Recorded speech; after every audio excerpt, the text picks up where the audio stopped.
And you got to iron your doily before the show. That's why you came on a little late. I love it. I think it's great. All right, here we go. Bev, remember you got to talk louder than usual. I don't know why. We'll fix it. We'll do it live. Here we go. Cool. Here we go. Here we go. Shh, shh, shh. Everyone, shh. Just kidding. All right, here we go.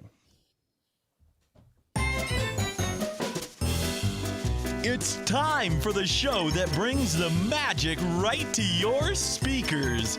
Ears up! Hey, everybody. Welcome to the show.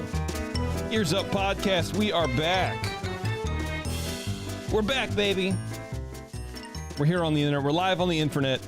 Waiting to talk to you about a bunch of cool stuff, actually. We have two, not one, but two history shows, Taryn. What do you think of that? Wow. No. That's incredible. Who would have ever thought? This is our new shtick. Well, we are historians. It's true. It's absolutely very true. Oh, wait, no, we're not. Well, crap. No.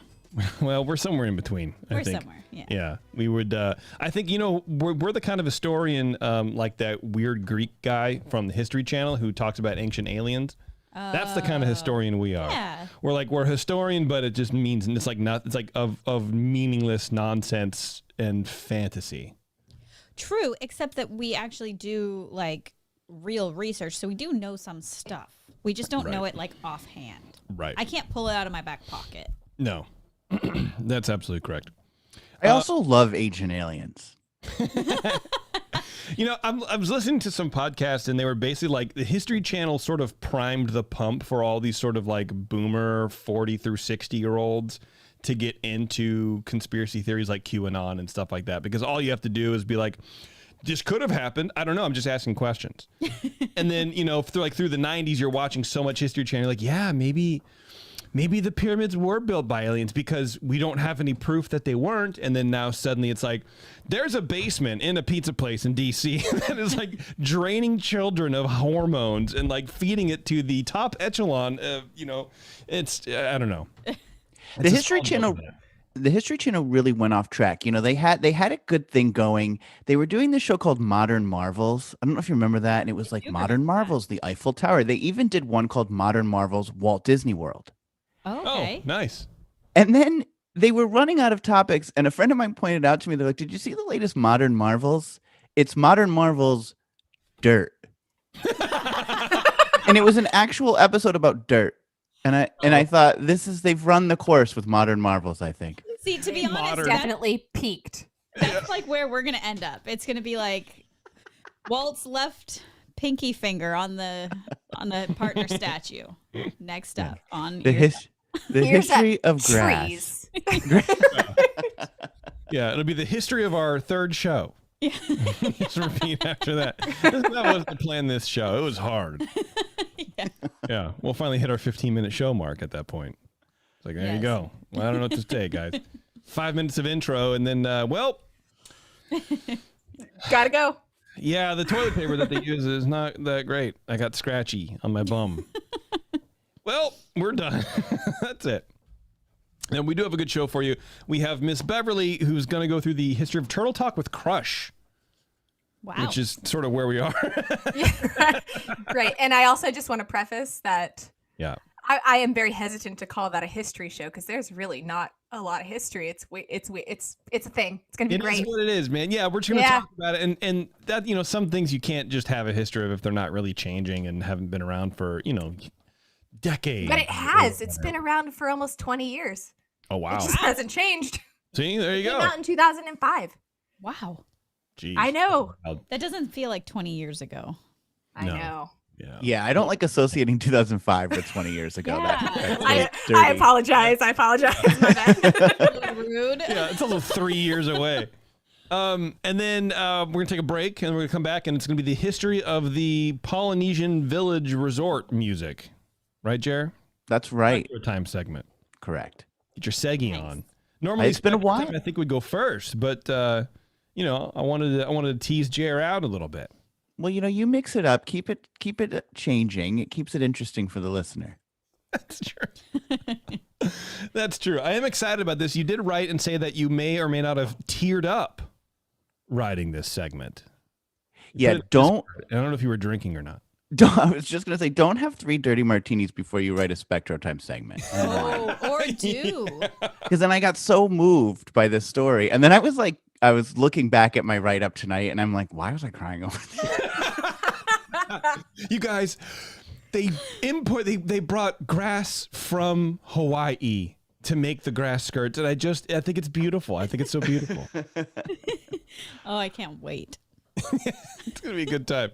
But before we get to all that, you can find us on social media, Facebook, Twitter, Instagram, Pinterest, maybe feedback. Taryn at EarzUp-podcast.com. Look, if you have feedback on the show, whatever it is, if you just want to talk and say hi and whatever, Taryn at EarzUp-podcast.com, or we have a little form on our website. You can do that too. Any show suggestions? Terrence, I guess, at EarzUp-podcast.com. I don't know. You can send those to me too.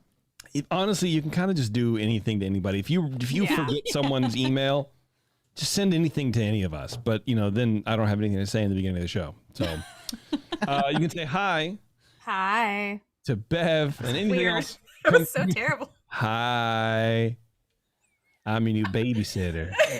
Hi. I'm sorry, but I'm also not sorry. We're gonna read Reader's Digest all night and eat hard candy. It is interesting though. You've been able to keep that word different and interesting for what, 200 shows? Like, it's been a really long time. You still surprise us with a new high. Honestly, I surprised myself that last time. That was weird. It was good. Anything else comes to me, Jason, EarzUp-podcast.com. Look, if you guys are trying to go to the parks right now, concierge.com is really the only way. I know that Disney have a podcast about how to do it on your own, but number one, you don't want to listen to it. Number two, you don't want to do it all on your own. Trust me. Why would you? Yeah, exactly. You wouldn't want to at all. So go to concierge.com, buy your tickets to Concierge. There's no markup. You're paying the same exact price as every other schlub going on the Disneyland or Disney World websites, but you get the added benefit of having the team at Concierge help you plan your vacay, help you get reservations. You got to get those resis. You don't want to wake up at 3 a.m. to get a resi. Make Jimmy over there a concierge, or any of the other concierge people that they got going on. Make them wake up and do it. That's what they're there for. You get some rest. You're gonna need it. Very good. Yeah, so check that out. We also have Discord is still up and running. We're still doing that. I think it's caught on. I think people are enjoying themselves. I like the Disky. I've been not active. I kind of feel bad because I get the notifications and I see everybody's talking and I'm like, oh, I should jump in. But then I downloaded TikTok, so I do that instead. Oh, yeah, that's not good. We're not on TikTok. No, it's a horrible. You got to support your community. And TikTok is a terrible place. Like terrible. Yeah, it will burn your brain. It really does. It's the biggest time suck. I don't go to Reddit anymore, which was like the smarter place to go. Like sure, yes. Yeah. Yeah, if you can hook up your own router from Best Buy at your house, then yes, you were on Reddit. But if you couldn't do that, then yeah. No. Leave me alone. I'm over here on Reddit.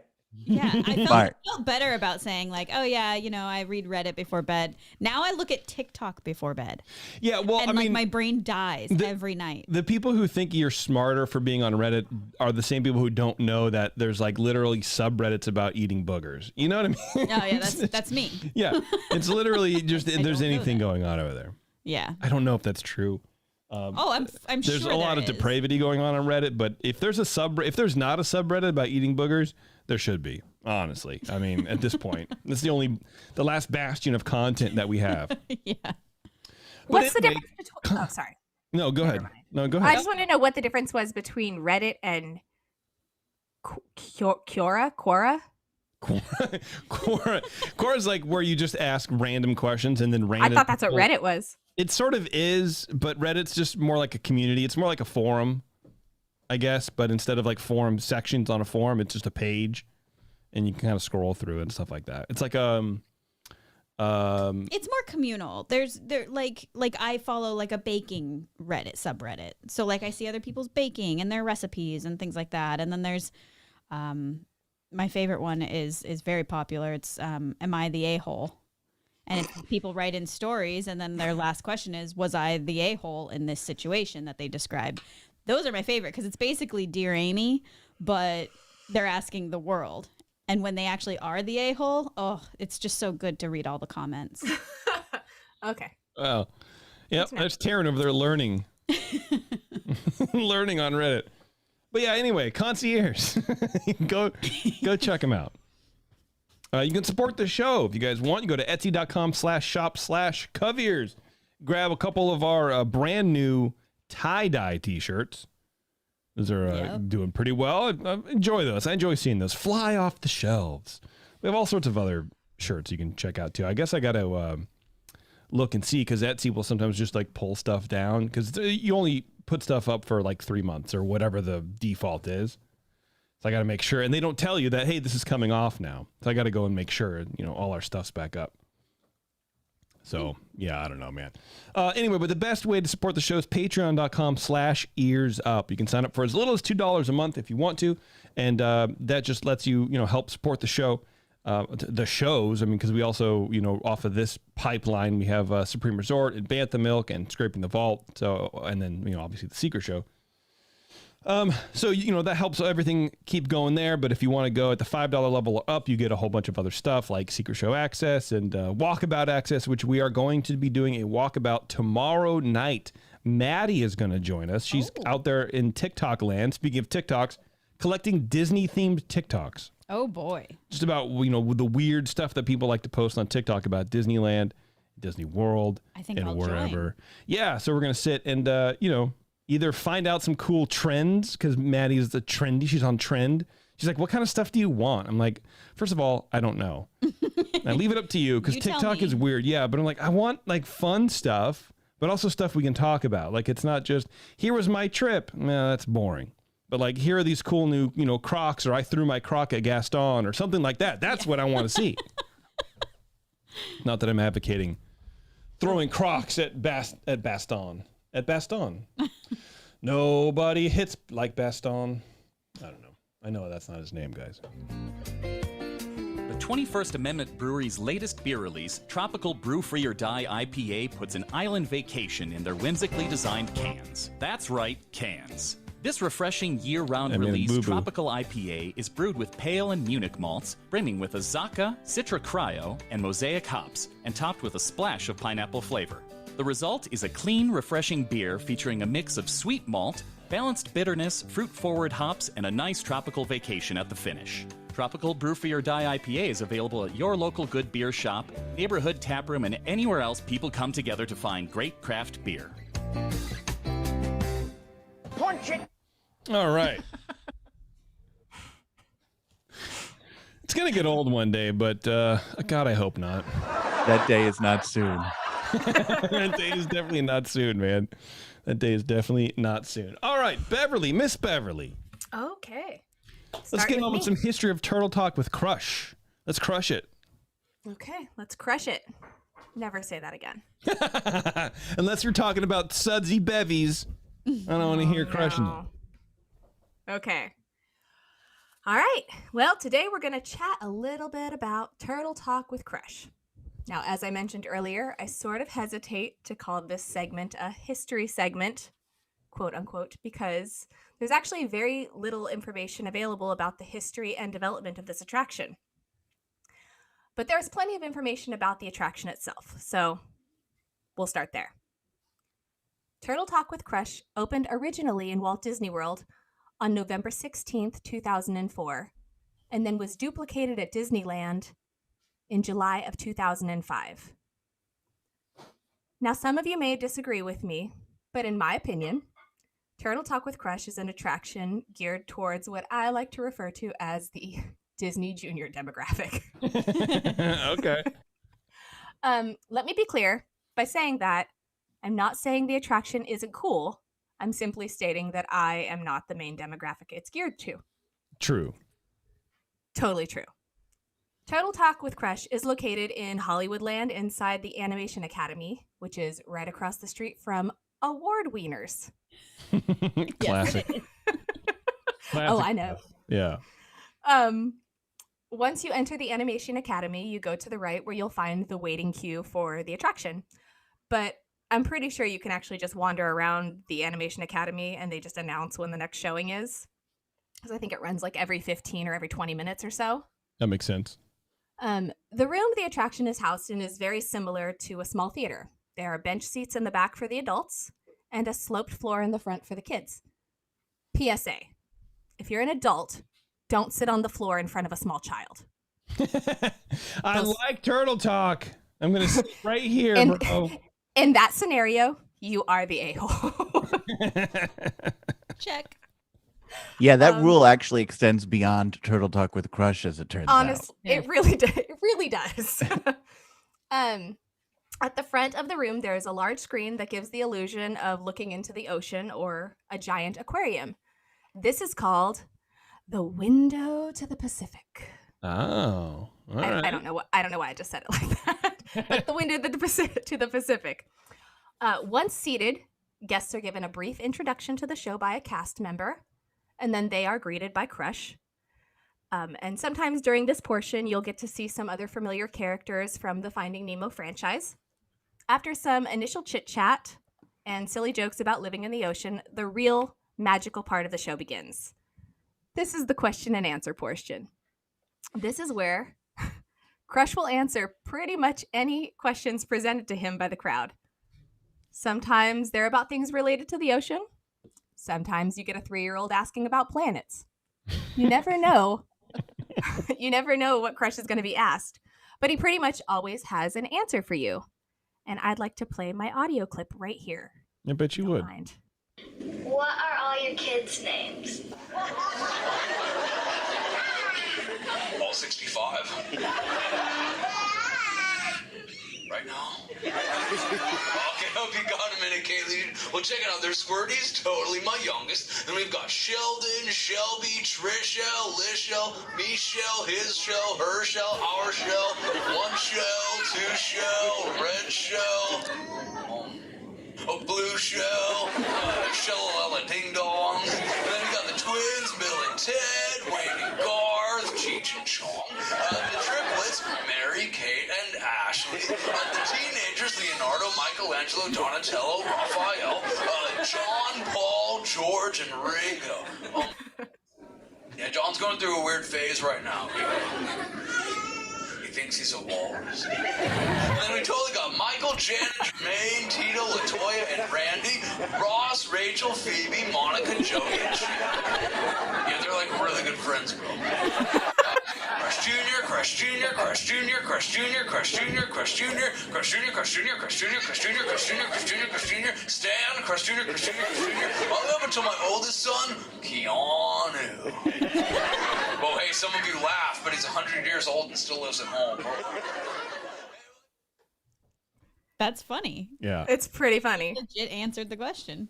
What are you going to do? Right?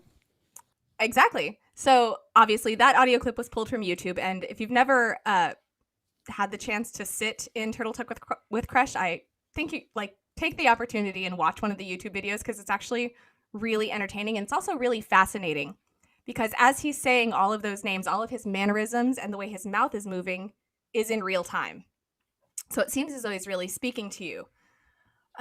Most of the show, well, yes, like but you know what I mean. I mean, like it's not like overdubbed. Like his mouth isn't like wah, wah, wah, wah, wah. It's like it's speaking.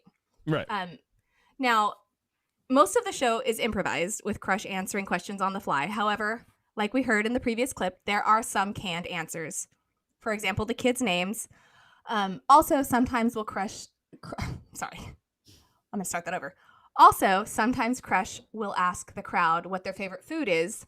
And often someone will be cheeky and respond with turtle soup. To which, rude. Right. Well, to which Crush immediately will respond by calling security. Which is actually the only appropriate response. That's yeah. Funny. I mean, I feel like, I wonder in the writer's room, if there's a writer's room for it, but there has to be like, here are the appropriate answers to the questions that are either asked a lot over time, sort of develop. That's got to be I mean, what are you going to say? How are you going to say that? Of course. Yeah, I would say it's like 90% improvised and maybe 10% scripted, if you will. Yeah. If you know. Yeah. So when you see the image of Crush floating around in the window to the Pacific, it's actually something called a computer graphic avatar that's being controlled by a puppet. And the puppet's being operated by a puppeteer, whose performance is then digitized in real time. Yeah, all right. So Crush's movements and voice-activated lip sync are rendered on the spot and are projected at 60 frames per second. And this is how his mouth moves in synchronization with the actor's words. Wow. Right. Okay, so this is going to sound dumb, but I have to share this. Okay. So when I read that that Crush is being controlled by a puppeteer, my brain immediately just imagines this guy in a back room, like holding a puppet, like a turtle puppet, in his arms and doing all the movements in front of a bunch of cameras. But also like the puppet's wearing a green screen outfit so that they can project it. Oh my God. It's a whole it was a weird thing. Your brain's a mess. It was, but it turns out Yeah. I'm not entirely wrong. Okay. So Wow. what I was able to find is that something called digital puppetry techniques are what allow the puppeteer's movements to control the body motions. So basically, hold on. This is a quote from this thing. This is a quote from a digital puppetry blog. Okay. That's right. I love digital puppetry blog. I love that. This is why the internet sort of kind of rules. There's a digital puppetry blog. Yeah. And I bet they have a subreddit. Well, it basically also says almost exactly the same thing on Wikipedia. So I kind of looked at a couple different places to make sure I wasn't spreading falsities. Sure. But the exact definition of what is and is not digital puppetry is subject to debate among puppeteers, as well as computer graphic designers. But generally, it's agreed that digital puppetry differs from conventional computer animation in that it involves performing characters in real time rather than animating them frame by frame. Sure. So, after I read that a couple times, Okay. because it took a couple times. Yeah. After I read that, I Google image searched digital puppetry. And I'm actually, like I said, I'm actually not that far off. From what it looks like to me, the puppeteer has his hands in this apparatus type thing. Mm-hmm. And based upon his wrist movements, that determines how the puppet moves. So he's not actually holding a puppet, but he is making the puppetry moves.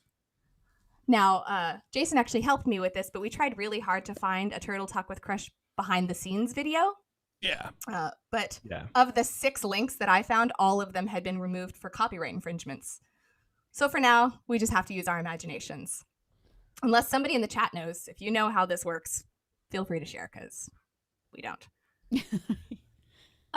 Now, throughout the show, the puppeteer is not able to see the audience through the screen. Like, I always thought the screen sort of acted as a two-way mirror, but that's not the case. It's like a giant TV. There are instead several hidden cameras throughout the theater that allow the puppeteer to see the guests and call on them during the question and answer time. And this is always fun because obviously the puppeteer doesn't know the names of the children and adults in the theater, so he'll usually call them out by something they're wearing. Like, for example, something like, "Hey, little dudette in the bodacious pink sweatshirt," or something like that. This also lets the cast member who's working in the theater know who he needs to give the microphone to. Regarding Crush's voice, I actually found some conflicting information. Mm-hmm. Some articles I read said that the puppeteers are actually hired based on their ability to mimic Crush's voice. Nice. Okay. And other sources just said that voice synthesizers are used.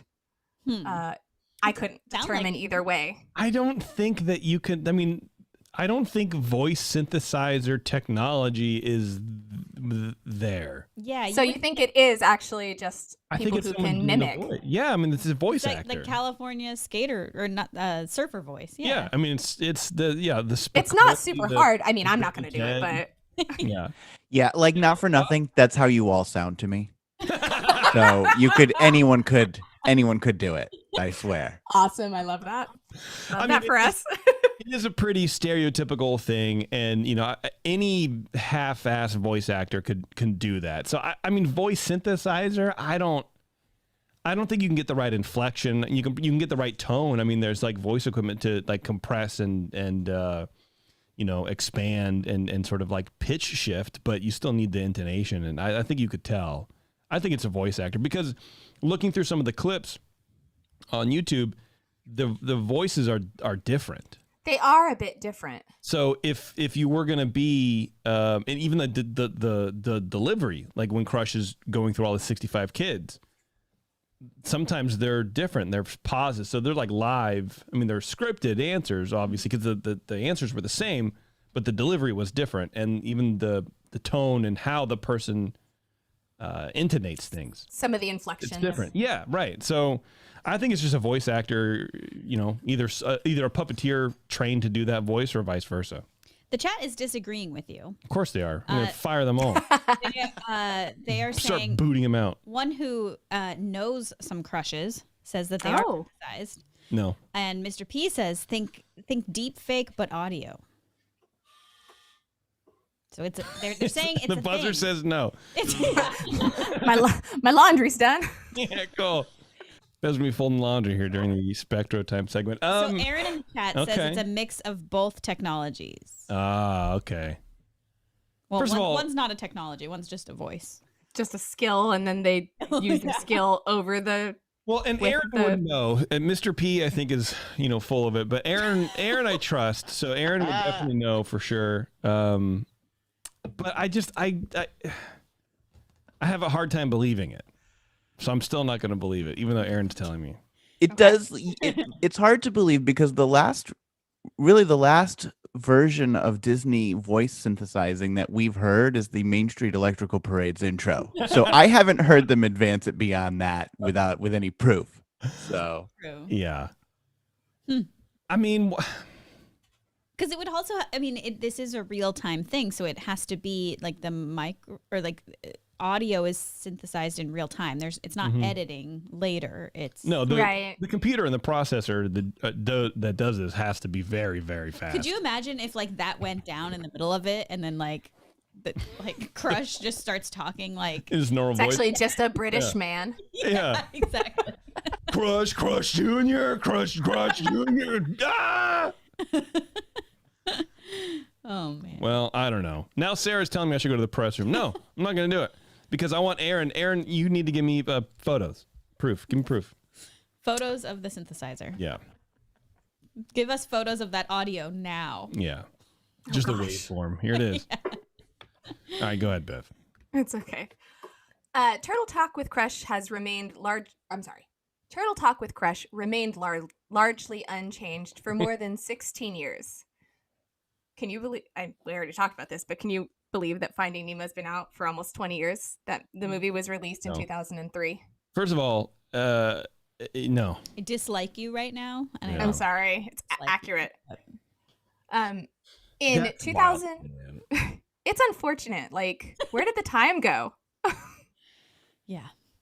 Ugh. In 2016, it was given a slight update, but only to add the characters from Finding Dory. Oh, good. That's like the only update that I was able to find. It's just pretty much been the status. I mean, I'm sure they've done like maintenance on it, but that's pretty much just the only change that's happened in the last almost 20 years. A version of the Turtle Talk with Crush unit was donated to the new CHOC Bill Holmes Hospital by Walt Disney Imagineering in 2013 to entertain the child patients and their siblings. This was the first attraction created by Imagineering to be placed in a non-Disney environment. Oh, that's nice. That is nice. That made me happy. And that was actually how I wanted to end it because that is the quote-unquote history of Finding Nemo. No. Turtle Talk with Crush. Whatever it is. Whatever this dumb show was. I just if you've skipped it because you're like too cool like me or too adult like Taryn to go. We forced ourselves to go one time. And it was really cool It's show. because Abby was with us. We were with Abby. Oh, really? That's right. That's right. You guys did. Okay, whatever. When she was real little. Yeah, attach yourself to a small child and go into the show. It is a cool show, and I remember like, wow, I'm just like sort of haven't really been blown away by a Disney attraction like that in a long time. I mean, maybe like the Millennium Falcon in Smuggler's Run or something like that. But like, everything else you sort of seen or you've seen a tiny bit of it in other rides or you're like, okay, I know how this works or, whatever. But it's sort of nothing has really blown me away like that. I remember it was a very impactful moment. It's like, wow, this is incredibly cool. It feels like real magic. Yeah, it does. Because even Totally. as an adult, you're like, but wait, how? Yeah. How is an animated character talking to me? Well, we still don't know. Apparently, jury's out. And I don't actually, you know what? The other thing that's kind of similar to that is the cars in Cars Land, how they like can talk when they drive down the road, but then they can actually talk to you and say something personal to people. I find that really weird too. I was thinking more of the Monsters Inc. ride at the end. Maz. Oh yeah. Yeah. Ugh. She's just She loves Jason, doesn't she? obsessed. Yeah, she does. You know, it's all right. We're pushing weight. It's okay. It's all right, everybody. But yeah, even like that, to me, like that sort of technology is like, wow, that's still really fun to see in a ride where it's like, oh, there's like actual interaction with the guests. But this is just on a whole other level. Yeah. Definitely. Yeah. Mr. P said he's going to synthesize my voice by feeding podcast episodes to machine learning software and make me tell myself I'm wrong. And I would love to see it. Mr. P does not have that capability. He might. I don't know. No. Don't know what he does. I think he programs like satellites or space shuttles or something, or both. I don't really know. Anyway, good job, Bev. Thanks. I mean, it's a tough one because there's not a whole lot going on, but it's still very fun. not. And and I wish there was like more information out there because, like you said, I helped you try to like figure this out. I have no idea. I wish there was more information on the back end, not so much behind the scenes, but like the development of the attraction. And there was nothing. Like, I don't know who came up with this idea. I don't know why they came up with this idea. I don't, it wasn't for lack of trying. For sure, absolutely.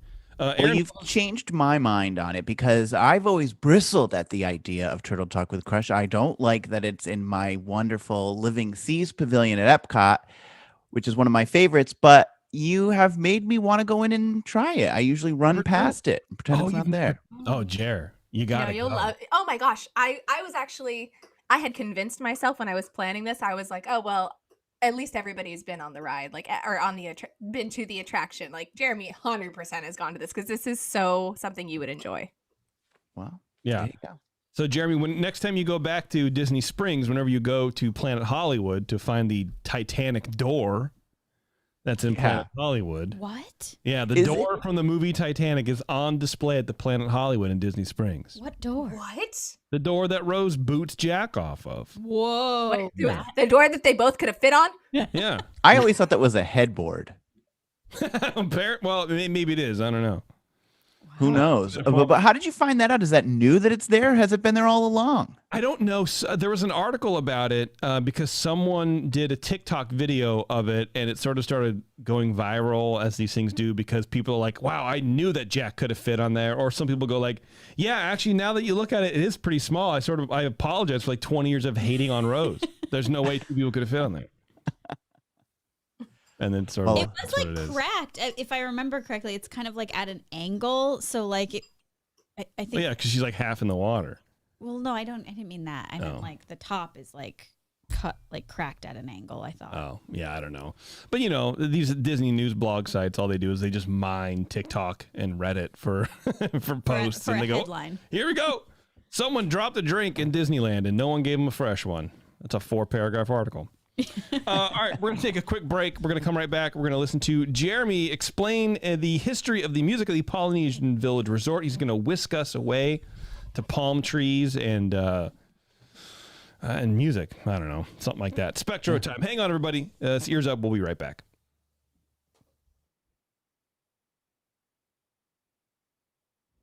All right, cool. I'm going to get something to drink, and we'll come back. Okay, good. Thanks. Great.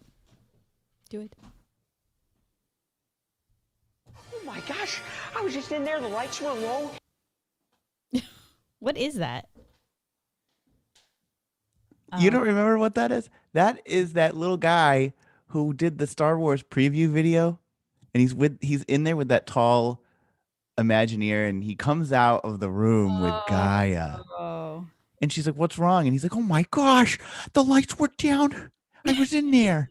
Oh my gosh, I was just in there. The lights were low. We play it all the time. Oh.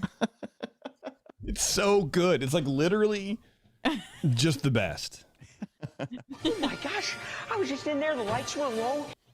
I just didn't realize that when we covered that story that, 2 months later, we'd still be listening to that clip.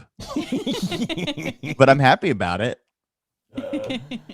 Oh man, I can't open. I just cut my fingernails. I'm like, I can't open this. Do you need some fucking help? thing? No, I'm never gonna turn to a woman for help. Get like a quarter or something to leverage that. Got it. Good job. My muscular fingers. You know what I had stuck in my head for like 45 minutes before the show started? Something that's going to be stuck in our heads now. Yeah. Let me find it real quick. But it's Wonder how mad I'm going to be. Listen to all this clickety clackety on that keyboard. Yeah. He's an angry typer. He types like hard. I do that too. Do you? I'm a loud typist. Let's get pissed!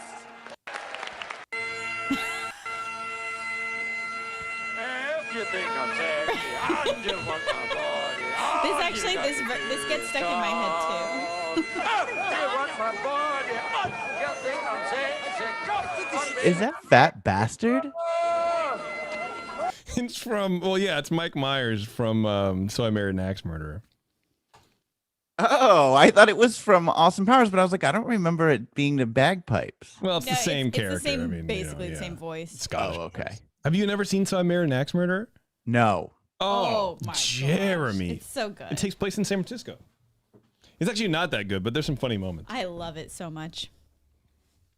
Is it better than what is that movie? Love Love Guru. Yes, it is. No. Yes, yes, it is. There's a lot of What good songs. isn't? Oh, Yeah. I don't know. What isn't better than Love Guru? You're right. What isn't better? Everything. Or something like that. All right. I think my Spectrum. Oh God, I need like a bigger bank of stuff because I You gotta do. swap through. I gotta swap through shit. Okay, here we go. You guys ready? Yes. All right, let's come back. Yes, I am. All right, here we go. Hold on. Shh.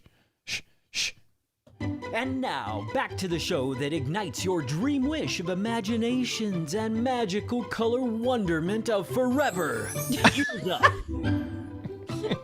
Welcome back, everybody. Sorry about that break, but you got to take a break every now and then. You know what I'm trying to say? During the break, we were listening to If You Want My Body from So I Married an Axe Murderer, because it's just very good. And I'm not going to do the accent, even though I really want to. Save it for the secret show. Yeah, do it then. Actually, we're talking about Turtle Talk with Crush, and Crush's big thing in the movie is cha, bruh. And I'll say that on the secret show because we have a buddy who grew up in L.A. when that word was sort of like coming around, and he's like, this is how that word came out. This is what that word means. And I think it's funny that's in a Disney movie. All right, Jeremy. Join us as we unravel the magic behind some of Disney's most beloved pieces of music. It's Spectro time. This magic night, a million stars will play beside us, cast a spell of light, glimmering, shimmering, carouseling round. Welcome back, sir. It's been a hot minute. It's nice to hear that intro again. Yeah. It's been a while. It's been a while. Yeah, what was the last one? Christmas? Yeah. Yeah. Probably. Yeah, no, I don't know. I actually don't know. Who knows? I could look it up in my archives. Yeah, that's all right. But we'll save that for another time. The history of Spectro Time segments. Yes. Which is basically just Jeremy going, wait, when was that? And then just typing. Oh, okay, it was this date. The end. Right. Well, for this Spectro Time segment, I'm going to take you on a tour of the music of Disney's Polynesian Village Hotel. Which have you ever stayed there? Never stayed there, but desperately want to. Yeah, because it's like olive green and dark brown wood, and I just it's my dream. We true. should have. It's beautiful. We really should have thinking about that, but no. Taryn wanted to stay in the Grand Floridian. I did. Whatever, and so we did it. But we should have stayed at the Poly. I know. We should have. I think everyone was like, "Can we just move rooms? Can we just move our resis over, please?" Well, those are both very lovely experiences. I assume I haven't stayed at either of those hotels, so you're one up on me. But the nice thing about the Disney hotels in Florida and the ones around the Magic Kingdom is they're very accessible. So even though you may not have ever stayed there, there's a Trader Sam's, there's Ohana, there's the Tambu Lounge. You can go and get a pretty good feel for that place and spend a lot of time there if you want to. So you don't have to be spending the night to enjoy those hotels. Yeah, we went to Trader Sam's. And what I didn't realize is when we went is that you had to like wait in line. You can't just go in and get a seat even though it's empty. Like they seat you. And so we went and it was like we just walked right in because I assumed it was just like our Trader Sam's. And it was not. Like the waiter's like, "Oh, you just were here. Oh, okay, I guess." There's no one there. And there was a little bit of a vibe. A little bit of a pushback vibe. And then I think you told me, Taryn, I think you're like, "Yeah, we weren't supposed to do that. There was a sign that says, 'Please wait to be seated.'" No, it was people had stamps on their hands. Everybody had stamps except for us. Oh. And so they had like gotten there and like there was a place like it was just weird. I actually still don't exactly know what had happened, but I felt like we did something wrong, but I was on my honeymoon and I didn't care. Yeah. Yeah, it's true. So But it was a cool spot. We were already in there. It was neat. I mean, what are you going to do? I just can't believe you found a time at Trader Sam's when there weren't people there. Yeah, there was not a whole lot. As far as I remember, I may have had blinders on because, sometimes when you go to a restaurant and you see the open table and you're like, that's all I see. I don't care who's here. I'm focused right here on getting to this spot. It could have been that. There could have been 1,000 people waiting. I have no idea. We just walked right in like we own the place. Yeah. Yeah, you probably jumped the line. Yeah, I think we did. But yeah. I didn't see the line, so that's what was confusing. Yeah, Aaron was with us too. And so he's telling us, we kind of cut the line. Yeah, he says we cut the line. Jerks. Whatever. Well, when Disney was building Walt Disney World, the Seven Seas Lagoon was constructed in front of the Magic Kingdom and was meant to represent the 7 major seas of the world and was intended to host resorts themed to iconic places such as Asia, Venice, Persia, and of course, the Polynesian. The first 3 never materialized. But the Polynesian opened with the Vacation Kingdom of the World in 1971, though it wasn't fully completed until the following year in 1972. A 1971 publicity release stated, quote, "The Polynesian Village Hotel offers our guests excellent accommodations in a peaceful village atmosphere, nestled in luxuriant landscaping on the southern shores of the Seven Seas Lagoon. Its motto is Aita Peatea." Oh, also, so just a warning, there's a lot of Polynesian words that I have to try to pronounce tonight. Oh, I'm so in these song titles, and I'm not good at any of them, so just brace yourselves. Well, during the Secret Show, which we're also recording tonight, which Jeremy is also going to be on tonight, you'll go through this segment again for us. Oh, good. Yeah. The motto is Aita Peatea, which means there will be another day tomorrow like today. It's a very efficient language. That could be great or also depressing. bleak. Like, I don't want that. Oh, good. There's going to be another day tomorrow, but it'll be just like today. Yeah. I've seen that movie starring Bill Murray. Yeah. Well, when you're at the Polynesian, you want that to happen. True. It continued, quote, "Maui, the god of vacations, slows the sun down to make the days longer so that our guests may enjoy the slower paced, more casual atmosphere of this delightful South Seas resort." I didn't know Maui was the god of vacations, too. Yeah. Yeah. You're welcome. For the extra hour in the day. The resort was meant to pay tribute to American interpretations of Polynesian culture, as well as being an extension of Adventureland. And I just scrolled too fast and I can't find my place. And the resort was planned as the Enchanted Tiki Room attraction at Disneyland was enjoying huge popularity, and tiki culture in general was increasingly popular across America. Now, many don't realize this, but the Polynesian resort was built in a modular way by U.S. Steel in much the same way that the contemporary resort is famous for having been constructed. The individual rooms were built and furnished nearby and then placed onto the structure. The only difference between being that the rooms of the 15-story contemporary resort were famously slid into place like the drawers of a bureau, whereas the rooms of the shorter 3-story Polynesian were just stacked. That's cool. Interesting tidbit. Modern technology and building down there for the vacation kingdom. Things aren't that modern down there anymore. It's all just blasé. The hotel features several buildings meant to represent different islands of the Polynesian, named for Samoa, Hawaii, Fiji, Tahiti, Tonga, and others. Of course, part of the authenticity at Disney is music appropriate for the area, or in this case, the hotel. The first area music loop was compiled by the famous guy Jack Wagner, the voice of Disneyland and Walt Disney World, and likely began playing in 1972 when construction was finally finished. This initial loop played until 1995.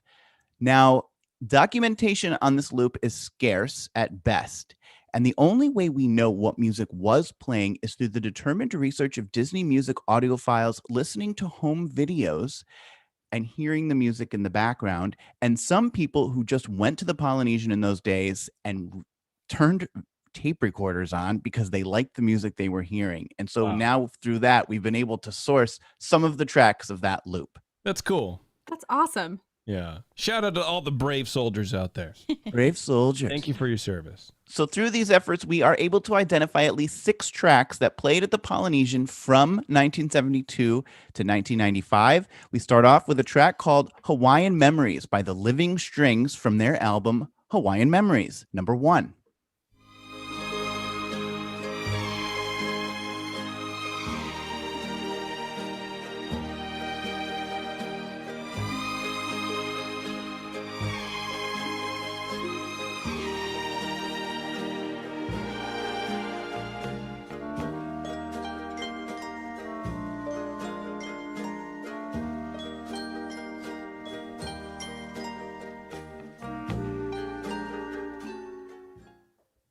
That's lovely. Do you feel transported? I do, honestly. So that group, the Living Strings, they weren't really a group at all. Rather, they were a studio orchestra made up of instrumentalists from various orchestras, just put together to create a series of easy listening albums of various genres, one of which was Hawaiian Memories. But basically, this is just a group of people that got together to make elevator music. So, yeah. Is it like elevator music-y, or is it, I mean... I think in total, that might not be. But in total, that's kind of what they were making. Next up is Blue Hawaii from the 1965 vinyl album release Solid Gold Guitar Goes Hawaiian by Al Kaola, number 2.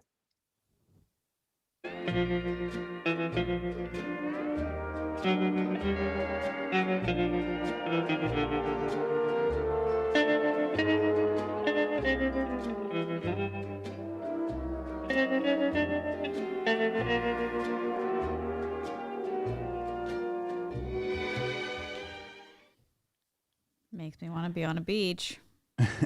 Why do you say it in a threatening tone? It's not threatening. It's like relaxed. Like, okay. Makes me want to be on a beach. I want to be on a beach somewhere. So that was Al Kaola. Kaola was an American guitarist, composer, and arranger who spanned a variety of music genres, including jazz, country, rock, and pop. And he was born right here where I am right now in Jersey City, New Jersey. So he's one of our famous sons of Jersey, we call him. Yeah, I'm sure you do. Next up is a song Jack Wagner used not only here at the Polynesian, but over at the Adventureland Veranda in the newly opened Magic Kingdom. In fact, for the Adventureland Veranda, Wagner had dubbed in a series of chimes to play over the original recording. Now, in real-life recordings from the Polynesian, it's possible to hear those same chimes. So Wagner used the same edited recording for both the Adventureland Veranda, and he just said, let's use that same thing over at Polynesian.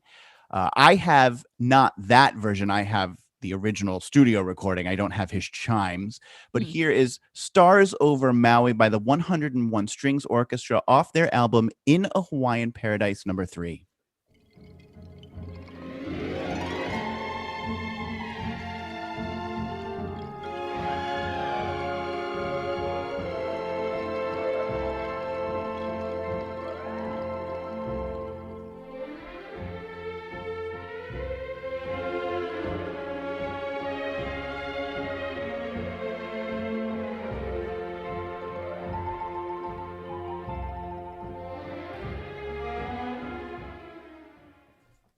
If you want to be on the beach tomorrow.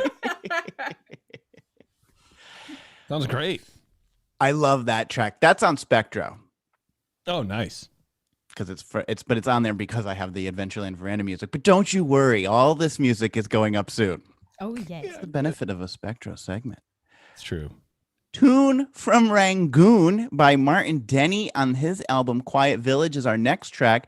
Denny described his music as, quote, window dressing or a background, which is perfect if you're trying to construct a hotel background music loop. He built a collection of strange and exotic instruments with the help of several friends who worked in the airline industry at the time. His friends would travel the world and bring Denny back these instruments they found on their travels, and he would build musical arrangements around them. His music was a combination of ethnic styles, including South Pacific, those from the Orient, and Latin rhythms. Take a listen to Tune from Rangoon number 4.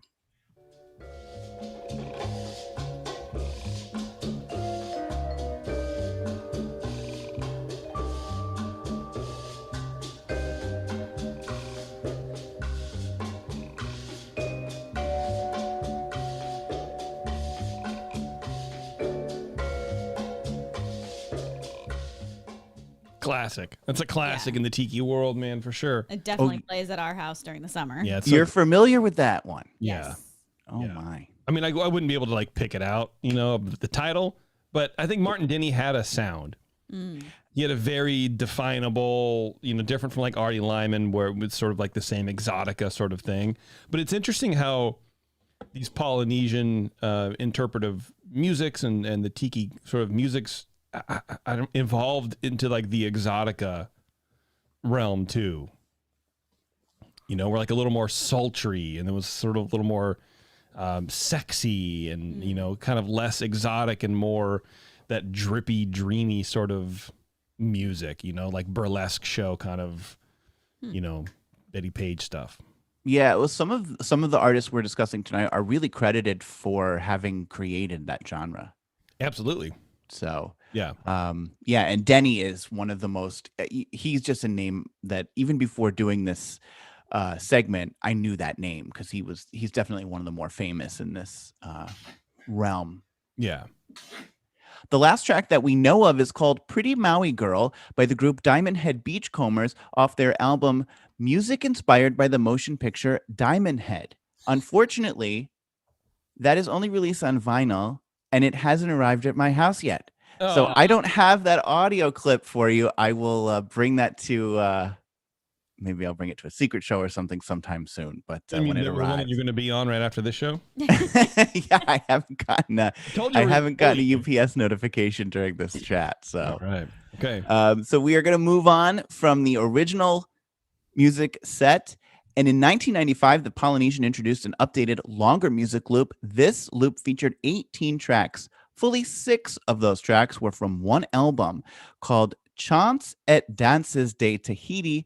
Of course, that album title being in French makes sense given that many islands in Polynesia are considered French territories. Here's a sample of the songs from that album, number 5.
this one a lot.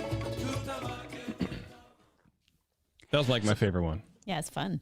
That's the kind of music I like. I don't like the exotica kind of stuff. I find that really boring and not really interesting to listen to, but I like that stuff. The drum, the interesting percussion instruments, all that. I like it. Yeah. You don't agree, but that's okay. I like them both, man. I mean, it just depends on what vibe you're going for. Well, I don't have as much room in my heart for so many types of music as you do. If it's not drum line, like drum corps or whatever, or the theme from Titanic, it doesn't involve. Yeah, that's it. That's all I've got. Yeah. Another album heavily featured was Roland Casamaro's Waikiki's Greatest Hits. Here's Lovely Hula Hands and Hawaiian War Chant from that album, number 6.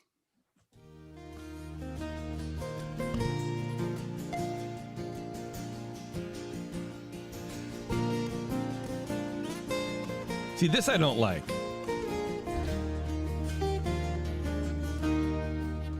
What is that instrument? It's a guitar.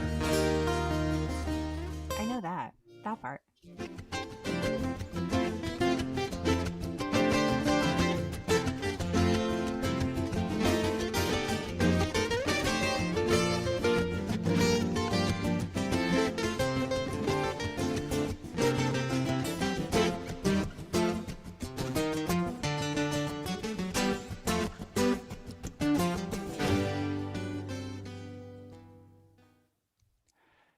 Do you recognize that second song? No. I mean, you said it's Hawaiian War Chant, but I'm not familiar enough with the song, I guess, to like know that. I know what it's from. Take a listen to number 7. Well, we'll hear that again, and then I've juxtaposed that with a more familiar version.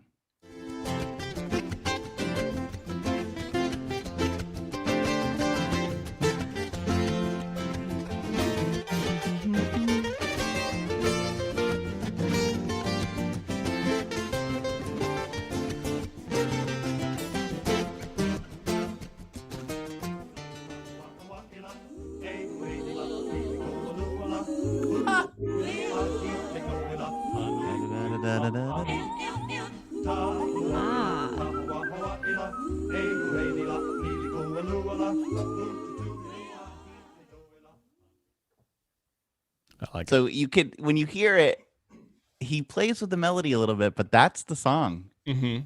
He just really reinterprets it. Yeah.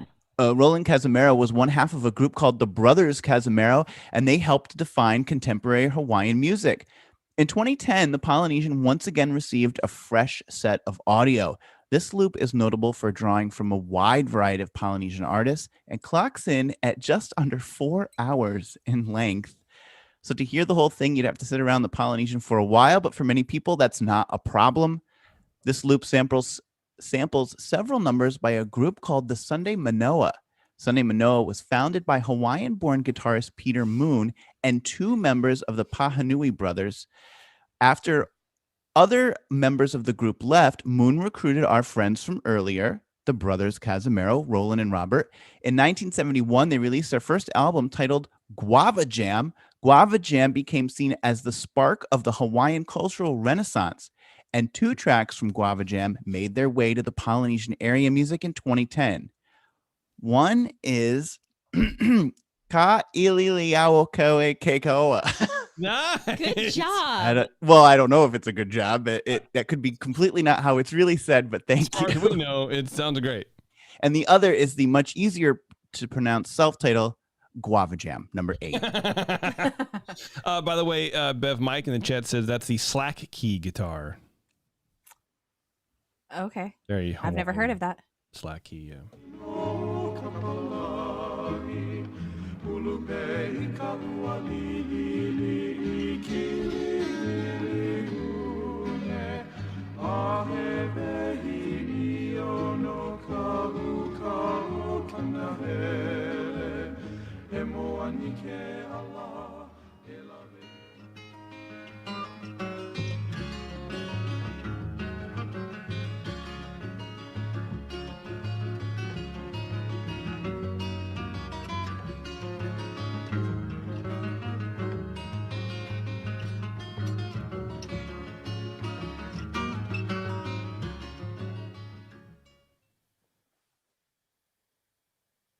Nice, huh? Yeah, I like it. Very good. The Kahawanu Lake Trio gives us 5 tracks for the loop. Kahawanu Lake was the leader of the trio, named after himself. He started playing in the 1950s with a swing jazz style of Hawaiian music. He was a ukulele master, and following releasing 6 albums, he was one of the founders of the Hawaiian Music Hall of Fame. Let's take a listen to some of his music at the Polynesian number 9.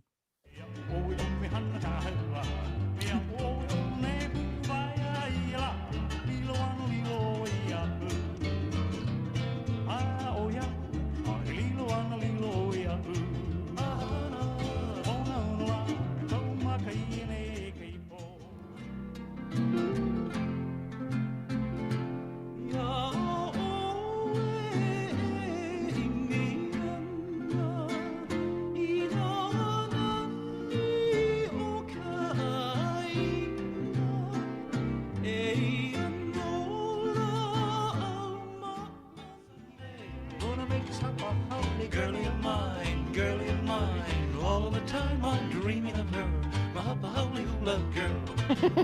All of the time, tropical climb with the hula dance. I fell in love with the chocolate dove while doing that hula dance. I really like those ones. The Hallie girl. I mean, I feel like that's not a good. I don't know. Isn't that like not a nice term for? Isn't that isn't native? that like a bad name for white people? Yeah, which is funny because it's like here's a song about falling in love with one who's doing the hula, which I feel like nowadays, I don't know. But I like hearing songs like this, especially in other languages that we're not really used to, because it sort of reminds you how much more rich like the human language can be. You know what I mean? Because on first blush, you're like, it kind of just sounds made. I don't really understand the sound that they're saying. But if you listen, and it's you actively try to like pick out, vowel sounds and the actual like maybe this is the word, maybe this is the word, because I don't know, because the Hawaiian language has a lot of like accent marks and it's tough to pronounce. So yeah, I don't know. It sort of like reminds you that we're a lot bigger than just English, which I know sounds stupid. It's like the most basic take ever, but I don't know. It's refreshing. It's nice. I like it. Good. This just in from Petros. There's more languages than just English. But you know what I mean? We're not exposed to it. And if we are, we don't know if we're saying it the right way or not. I have a weird thing. Like you heard what he was saying and you know what he said. Like you picked up on it. I don't hear lyrics almost ever. I have to hear a song hundreds of times before I start to pick up on the words. To me, the vocals in a song, even if it's in English, it's just another instrument of the band to me, or the orchestra. Interesting. I don't hear words. I don't either. Sam says the same thing. He does? Yeah. Oh God. He's like never knows.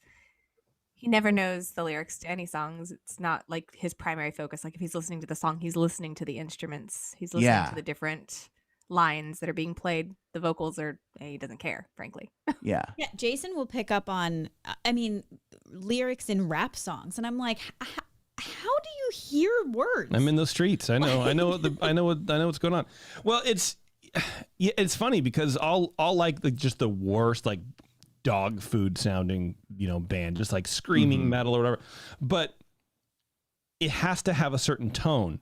So it's sort of like what you guys are saying. It's sort of like in that moment, if you can't understand the words, like some bands are just, they make up, bands and they just grumble and they literally will write in the lyrics, I don't know, I just made up sounds. That has to be right. That has to sound right overall, has to have the right tone, the right inflection, the right emphasis or whatever, even if it's just nonsense. So sometimes it's like, oh, the band sounds tight. This sounds great, but like the singer's voice is awful, and I can't listen to it.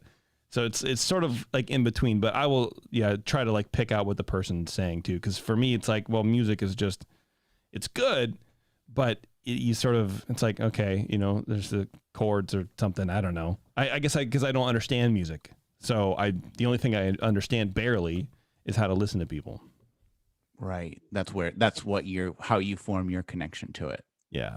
I wonder what mine is, because I don't know music and I don't listen to people. So mine is like, just like cleaning your brain. Like just sound. I just hear sound. Sound mush. You want to hear the most annoying sound in the world?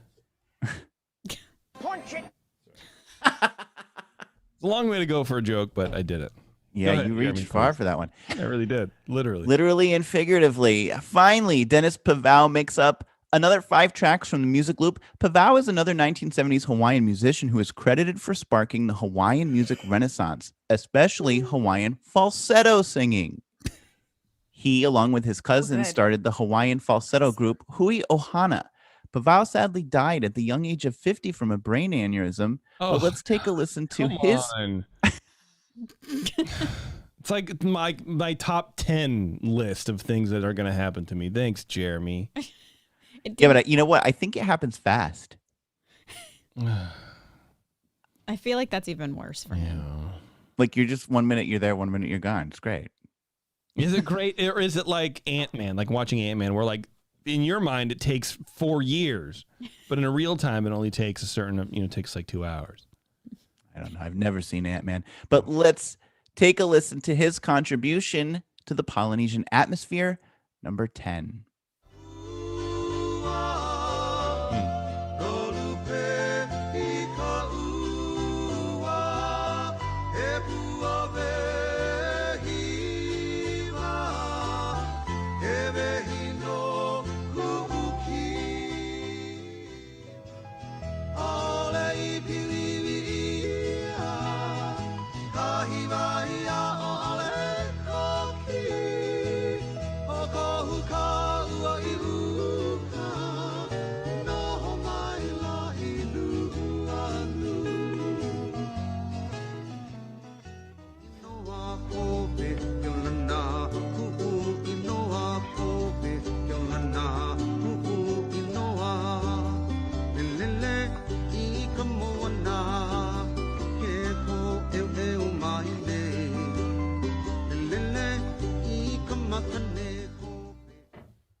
Did you guys know that there's more languages? I loved that. Did you guys know that?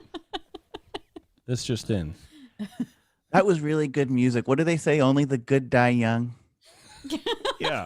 Yeah. See, Petrus, you got nothing to worry about. Yeah. Early on at the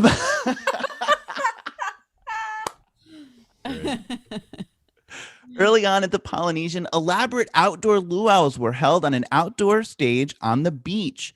But in that first year of operation, Florida's often unpredictable weather caused a number of cancellations, leading to Disney constructing. Florida's often unpredictable weather caused a number of cancellations, leading to Disney constructing the sheltered Luau Cove. In 1971, Cowie, I think that's how you say her name, Cowie Brandt, more commonly known as Auntie Cowie, moved from Hawaii to California to perform in the Polynesian show at Disneyland for an 8-month stint. After that, she and her husband Pono moved to Florida to open the new Polynesian Review at the brand new Polynesian Village Resort. Auntie Cowie and Pono had heard the Walt Disney World was looking for a company to produce a Polynesian-themed show for their new hotel, and Auntie Cowie was excited at the prospect. She wanted to create a show that was both exciting and authentic. They formed a company of 28 dancers and musicians to perform the new show. These performers would arrive dramatically each night for the show on a raft from one of the islands in the Seven Seas Lagoon that would just pull up onto the beach, and they'd put on a luau. That's crazy. The show was described as a love letter to the artistry and story of Polynesia, performed in authentic handmade costumes by dancers who understood and respected the history and the stories they were conveying. The Polynesian Review featured authentic performers accompanied by an all-you-can-eat Polynesian buffet that cost guests just $10 to eat. Oh my God. Wow. Come to the show, $10. That's crazy. After many years, the Polynesian Review was closed in 2003 to make way for the Spirit of Aloha dinner show. Along with many changes, the first half of the show was made more kid-friendly, working in music from the popular Disney movie Lilo and Stitch. Why? Why do we need to make everything kid-friendly? Can't the adults have something to themselves? Can we have nothing? Also, why can't kids enjoy your luau? I know, exactly. It's kid-friendly, meaning IP. That's all. And honestly, why Lilo and Stitch? Thanks, Bob Iger. Let's not forget, this is Bob Iger territory? Well, this is Eisner was still the CEO at this time. 2003. Yeah, get off your high horse. I thought Iger was like CEO for like 15 years. Doesn't that math that Yeah, up? 2005 he became 2005. CEO. Okay. All right. Thanks, Eisner. Whatever. Well, but Iger was at the company, and I think he was in charge of parks and resorts at the time. Thanks, So Bob Iger. You just want to hate Bob Iger for some reason. I don't really care. so that featured it's really hard to watch. The show was like all like hokey and weird, and like kids in street clothes, and they're all like, it's like anything that they do now, just really unbelievable and saccharine. But for the second act of the show, it looked back to its more authentic roots. Off came the clothes, out came the fire sticks, and the second half of the show much more closely resembled an authentic Polynesian luau. Let's take a listen to some of that, number 11. And now, the moment you've all been waiting for, our traditional Polynesian dances! We begin with the hotel from the beautiful island of Tahiti, Yanana.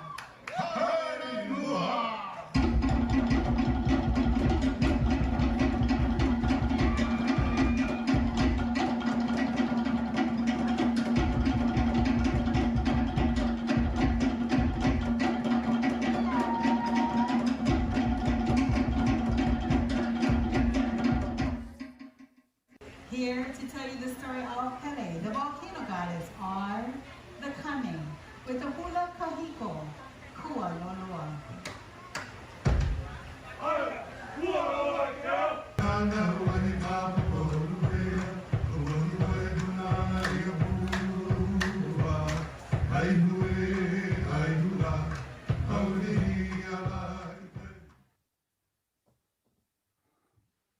Yeah, so Love if you think that sounded good, you ought to see the visuals. Auntie Cowie, who originated the evening Polynesian entertainment, remained at the Polynesian Resort for many years following. She could often be found in the lobby making and handing out leis for guests or teaching youngsters the art of the hula. Her full name, Kai Heilani, which means thundering voice of heaven, was given to her as when she was born in Hawaii in 1932, it was during a thunderstorm. She famously turned down Disney's offer to create Polynesian entertainment at Disneyland 3 times, fearing that if she ever left Hawaii, she would never return. She was right. After she did, she would never live there again. She did return, but she never lived in Hawaii again, though she did visit. In fact, in 2007, Cowie returned to Hawaii to receive the prestigious Duke's Kokahiko Award, presented by Duke's Waikiki Restaurant to an individual who exemplifies the finest traditions of Hawaii. She said in an interview around the time, quote, "Guests ask us if we miss our islands, if we ever get homesick for our flowers, our waterfalls, mountains, and rolling waves. I tell them that we bring the islands with us in our songs, in our dances, and especially in our spirit of aloha, the gift of the islands to all who enjoy life." Cowie passed away in 2020 at the age of 88. Jeez. However, sadly, Jason, as I am writing the Spectro Time segment, we learned about the sad epilogue of the Polynesian Review and its successor, the Spirit of Aloha dinner show. Just last week, Disney announced in order to make way for a new Disney Vacation Club Tower, our beloved Luau Cove, which has hosted authentic Polynesian entertainment since 1973, will be demolished. And with it, the Spirit of Aloha dinner show, which hasn't been in operation since the start of the COVID-19 pandemic, is officially closing for good. Wow. Bob Chapek and his cabal of unimaginative, sterile, vacuous, inept, banal, uninspired frauds who masquerade as Imagineers, Zach Ridley, I'm looking right at you, are going to demolish Auntie Cowie's legacy and build an ugly, uninspired, generic vacation club tower. A sad punctuation on a long legacy in history. Wow.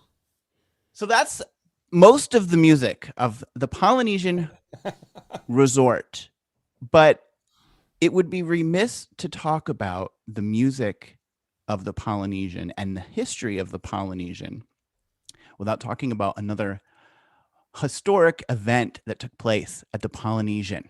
Ooh, what is it? So I'm going to read you. So first of all, I'm going to make a book recommendation.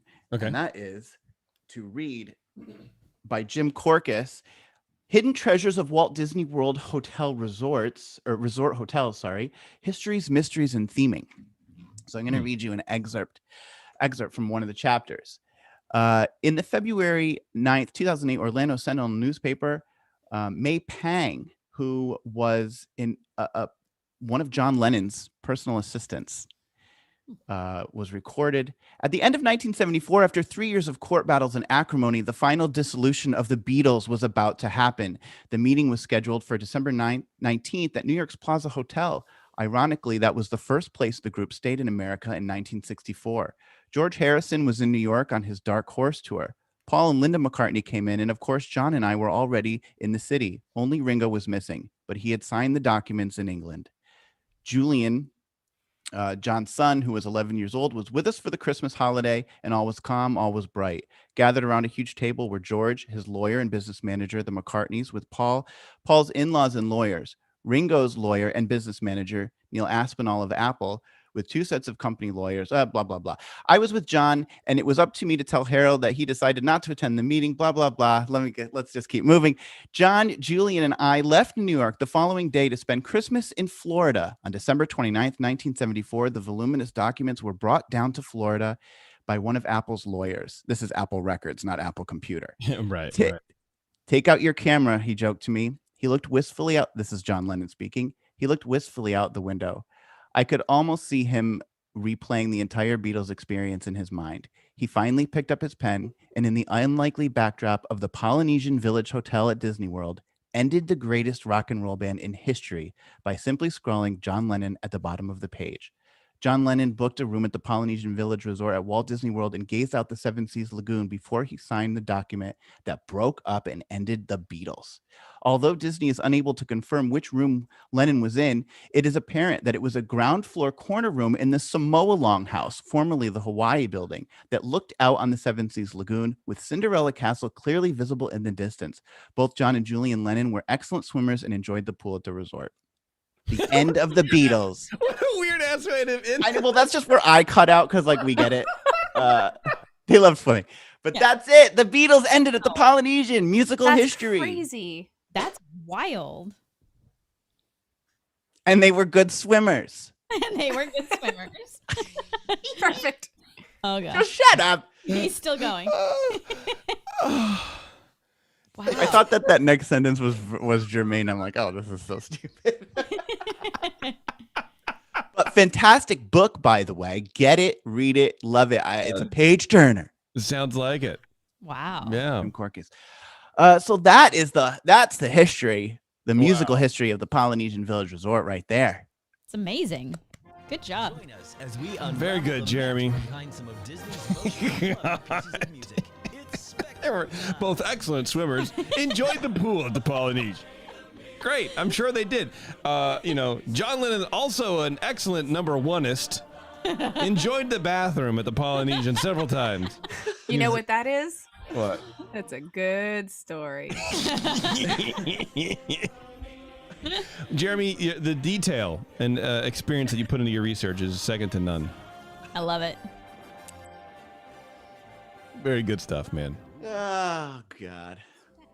The Poly. Yeah, that's we talked about on the last in-depth about all that, the new tower. It looks atrocious. It's atrocious. It looks like a strip mall 3-story. It's awful.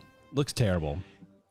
Here's where it really gets me off the rails, and it was when I was reading about Auntie Cowie, because what you realize is this was her legacy. She put her heart and soul into the Polynesian, and built this show. Crying. Are you gonna cry? I was indigestion. I was like, damn.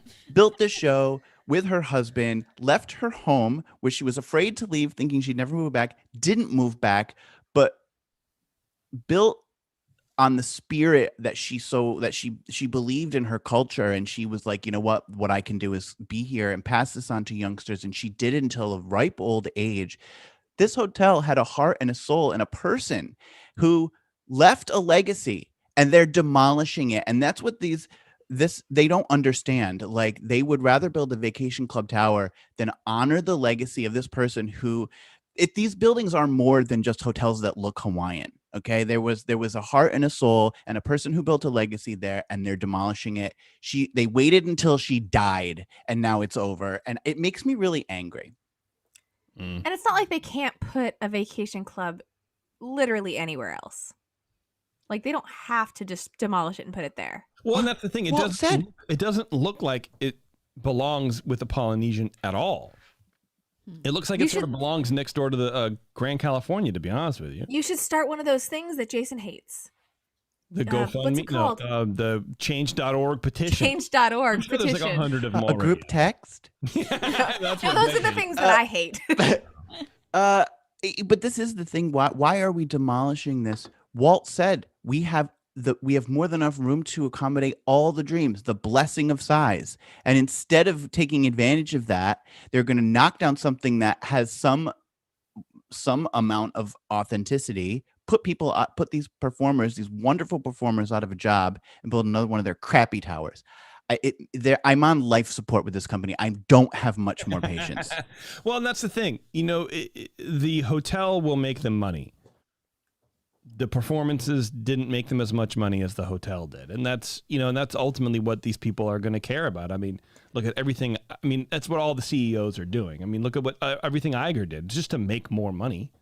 Same thing Chapek's doing. Chapek's not doing anything different than Iger. Same thing. Can still build Iger's it somewhere. doing the same thing as Iger did. But same it thing. can still be built somewhere else and keep the authenticity. Agreed. Because it's the show doesn't need to make money. It's supposed to be something for the guests to enjoy. So like now, I agree, but on the other hand, it's I'm not arguing with you. I'm just saying. No, I know, and I understand, but I'm saying, like, where else are they going to put this thing? Well, we can get rid of this thing that doesn't make us money and put this thing here that makes us money. But it does make. I'm sorry, you have a dinner show that's run for 40 years. You're telling me $80 a head, that thing with some cheap buffet, that's not making money? It's making money. You want to make more money? Not as much as a hotel.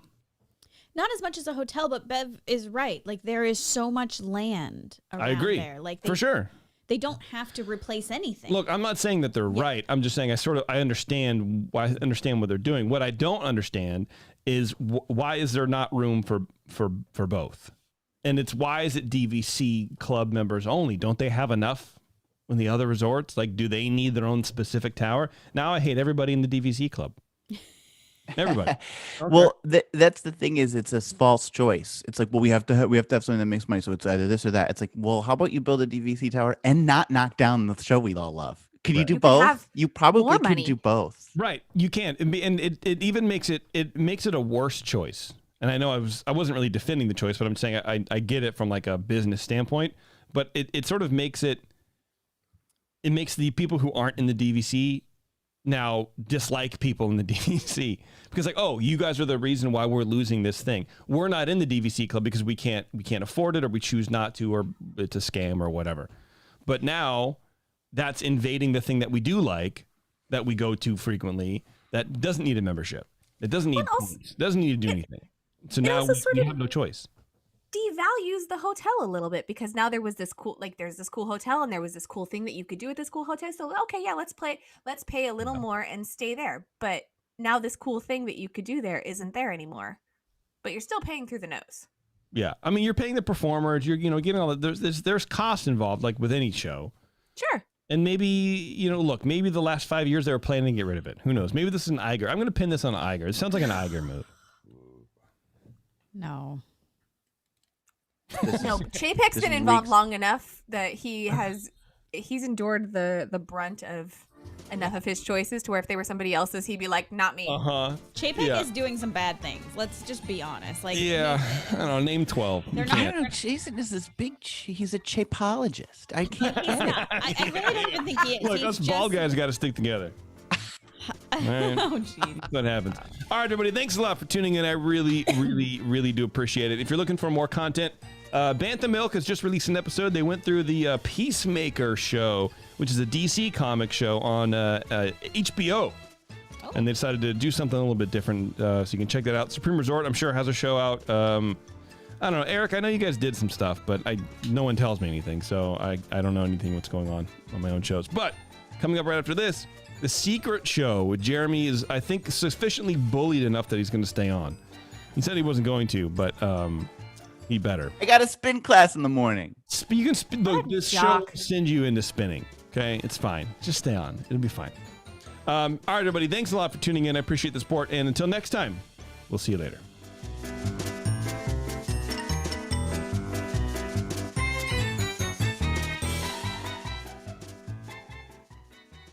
I'll go start the drink. Oh. And That's awesome. No, leave it in. I love it. Still talking.